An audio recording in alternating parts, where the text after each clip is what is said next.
Mardi 24 juin 2025, Miss France 2025 s'est confiée sur les ondes de RTL face à Amandine Bégaud et Thomas Soto. Elle est revenue sur son sacre, mais aussi les critiques dont elle fait l'objet depuis son couronnement. Et elles étaient nombreuses. Outre son âge, Angélique Angarny-Philopon a été la première Miss élue après 30 ans, depuis la suppression de la limite d'âge. C'est sa couleur de peau qui divise.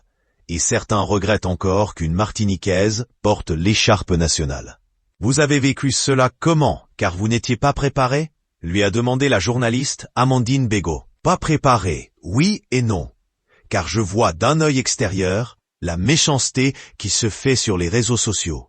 Donc je savais que forcément, si un jour je devenais exposé, ça serait au même titre que d'autres personnalités et ça n'a pas loupé, a répondu Miss France 2025. De son côté, Thomas Soto lui a demandé ce qu'on lui reprochait exactement. Et Angélique Angarny-Philopon n'est pas tournée autour du pot.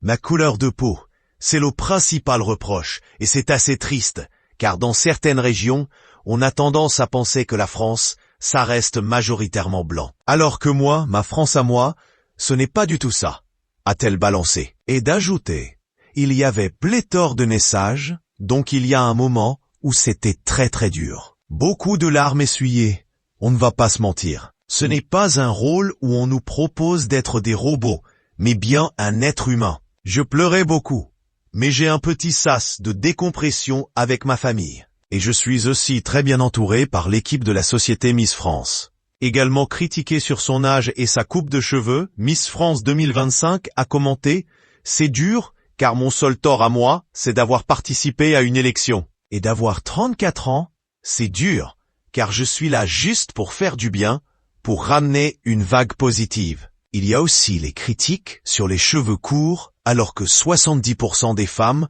ont les cheveux courts. En fait, on avance, mais on régresse en même temps.